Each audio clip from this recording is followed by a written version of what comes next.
2 फरवरी को भारत और अमेरिका के बीच $500 बिलियन यानी करीब 45 लाख करोड़ की डील फाइनल हुई। इसके तहत अगले 5 सालों में भारत अमेरिका से एनर्जी, टेक्नोलॉजी और कृषि से जुड़ा हुआ सामान खरीदेगा। इसके बदले अमेरिका ने भारत को 50% वाले रैक से हटाकर 18% वाले रैक में डाल दिया है। सुनने में ये बहुत राहत वाली बात लगती है, लेकिन असल में ये सिर्फ एक लॉलीपॉप है, क्योंकि इस राहत के बदले भारत अमेरिका पर लगाए जाने वाले अपने टैरिफ को लगभग खत्म कर देगा। इस डील के लिए प्रधानमंत्री मोदी माला पहन रहे हैं और नेता लोग पहना रहे हैं, मगर क्या नेता लोगों ने डील से जुड़ा हुआ कोई भी कागज देखा है? और अगर नहीं देखा है तो क्या वो अंधभक्त की तरह मालार्पण कर रहे हैं? इस डील में किसान भी है, जीएम फसल भी है और अदानी भी। मगर क्या इस डील के जश्न में भारत का किसान शामिल है? आज हम इस डील को सरकार की उस नजर से नहीं देखेंगे जिस नजर से उसने किसान आंदोलन को देखा था, बल्कि किसान की नजर से देखेंगे जो कर्ज और मौत के बीच में खड़ा है। संसद में केंद्रीय वाणिज्य मंत्री पीयूष गोयल इस डील को किसानों के हित से जुड़ा हुआ बताते हैं। और यूएस ट्रेड डील में भी भारत के जो सेंसिटिव सेक्टर्स हैं, एग्रीकल्चर को लेके, डेयरी को लेके, उनको संरक्षित किया गया है। उनके हिसाब से इस डील में कृषि और डेयरी सेक्टर पूरी तरह से सुरक्षित है। सुनने में ये बात बहुत अच्छी लगती है, लेकिन जब हम सरकार के किसानों से जुड़े हुए रिकॉर्ड को देखते हैं तो यही बयान घुमाने वाला लगता है। किसानों के लिए लाए गए 3 काले कानून को याद कीजिए, उस समय भी किसानों की भलाई वाली दलील दी जा रही है। उधर किसान संगठन भी पीयूष गोयल की बात से बिल्कुल उल्टी बात कह रहे हैं। उनका साफ कहना है कि अगर इस डील के दायरे में अमेरिका का मकई यानी मक्का, सोयाबीन या डेयरी प्रोडक्ट्स आया तो भारतीय किसान मुश्किल में पड़ जाए। अब जरा देखते हैं कि सरकार किसानों के लिए कितनी संवेदनशील है। एनसीआरबी यानी नेशनल क्राइम रिकॉर्ड्स ब्यूरो के हिसाब से 2023 में 10,786 किसानों और खेत में काम करने वाले मजदूरों ने आत्महत्या की, और इनमें से करीब 4,000 महाराष्ट्र से और 2,500 कर्नाटक से थे। ध्यान रखिएगा, ये वो संख्या है जो सरकारी फाइल में है। ऐसे सैकड़ों लोग होते हैं जिनके आत्महत्या की रिपोर्टिंग ही नहीं होती है या जानबूझ के दर्ज नहीं की जाती है, यानी असल संख्या इससे कहीं ज्यादा हो सकती है। यह भी ध्यान रखिएगा कि किसान और खेत में काम करने वाले मजदूर अलग अलग हो सकते हैं। बहुत लोग होते हैं जिनके पास खेत नहीं है, यानी वो किसान की परिभाषा में नहीं आते, मगर वो दूसरे के खेत को ठेका या बटाई पर लेकर उसमें फसल उपजाते हैं। अब सवाल है कि अमेरिका अपना कृषि उत्पाद भारत में क्यों बेचना चाहता है? अमेरिका दुनिया का सबसे बड़ा एग्रीकल्चर सरप्लस कंट्री है, यानी ऐसा देश जहां जरूरत से ज्यादा पैदावार होता है। सोयाबीन के पैदावार में अमेरिका ब्राजील के बाद दूसरे नंबर पर आता है और दुनिया में सबसे ज्यादा मक्का या मकई यही होता है। अमेरिका के पास अपनी खपत के बाद करीब 8 करोड़ टन मक्का और करीब 4 से 5 करोड़ टन सोयाबीन फालतू बच जाता है। अब इस बचे हुए उत्पाद को खत्म करने का अमेरिका के पास 2 ही तरीका है।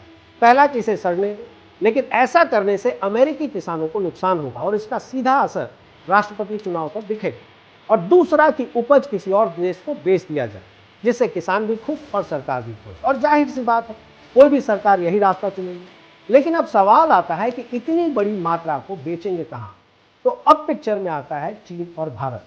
इसलिए नहीं कि हम कुछ अलग करते हैं, बल्कि इसलिए कि हमारी जनसंख्या बहुत बड़ी है, दूसरी भाषा में मार्केट बहुत बड़ी है। चीन हर साल करीब 11 करोड़ टन सोयाबीन आयात करता है। इसमें से 2 से 2.5 करोड़ टन सिर्फ अमेरिका से खरीदता है, यानी अमेरिका जितना सोयाबीन एक्सपोर्ट करता है उसका करीब 50% अकेला चीन ही ले लेता है। मतलब अमेरिका को अपना सामान लेकर ज्यादा भटकना नहीं पड़ता। 2024-25 में भारत में 1 करोड़ 25 लाख टन सोयाबीन का उत्पादन हुआ। उसमें सबसे ज्यादा उत्पादन मध्य प्रदेश करीब 54 से 55 लाख टन और उसके बाद महाराष्ट्र में करीब 52 लाख टन हुआ। और भारत हर साल सिर्फ 1 से 1.25 लाख टन सोयाबीन ही आयात करता है, जो कि बहुत छोटा नंबर है। मतलब साफ है कि भारत सोयाबीन के मामले में अभी तक लगभग आत्मनिर्भर है। चीन अपनी जरूरत का ज्यादातर मक्का ब्राजील से खरीदता है। 2025 में भारत में करीब 4 करोड़ 25 लाख टन मक्के का पैदावार हुआ। यह देश की जरूरत के लिए करीब करीब पूरा था, और जो थोड़ी कमी थी वो 10 लाख टन मक्का हमने म्यांमार और यूक्रेन से आयात कर लिया था, और अमेरिका से सिर्फ 1100 टन यानी न के बराबर। मतलब साफ है कि भारत को अमेरिका से मक्का खरीदने की भी कोई जरूरत नहीं है। 2025 में चीन के साथ टैरिफ तनाव के बाद जब चीन ने अमेरिका से सोयाबीन की खरीद लगभग रोक दी, तो अमेरिका पर अपने सोयाबीन और मक्का के लिए नया बाजार ढूंढने का दबाव और बढ़ गया। तब अमेरिका को फिर से एक देश की याद आती है, भारत। अब बाजार की जरूरत अमेरिका को है, हमें तो है नहीं।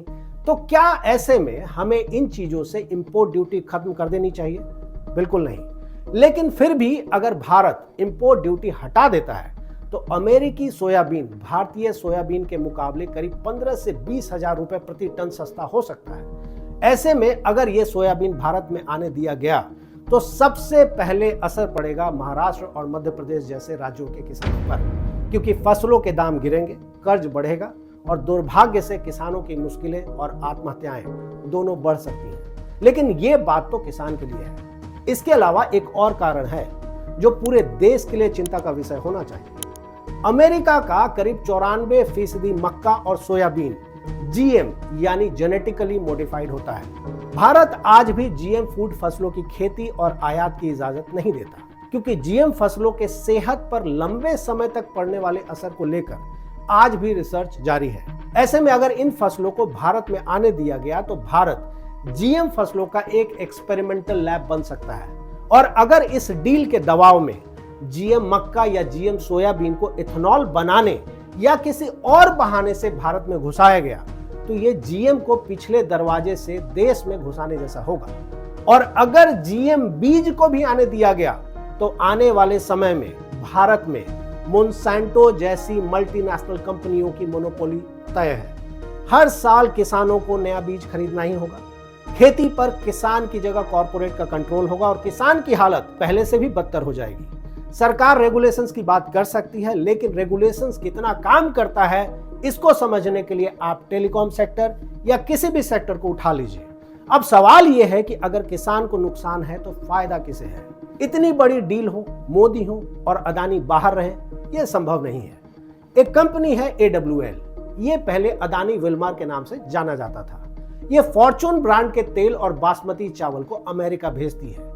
AWL के एक्सपोर्ट की कमाई का 5 से 8% अमेरिका से आता है। 50% वाले टैरिफ के बाद उसकी कमाई में करीब 35% की गिरावट आई थी। अब टैरिफ 18% हुआ है तो मुस्कान लौटना तय है और लौटना भी चाहिए। अमेरिका से जो लाखों टन अनाज, कोयला और तेल भारत आएगा वो अदानी के पोर्ट पर ही तो उतरेगा।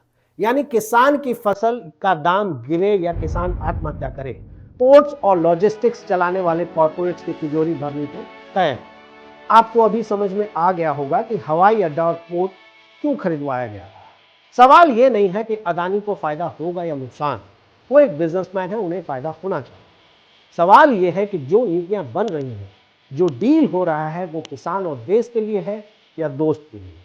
क्या हम वाकई आत्मनिर्भर बन रहे हैं या सिर्फ अमेरिका का डंपिंग ग्राउंड?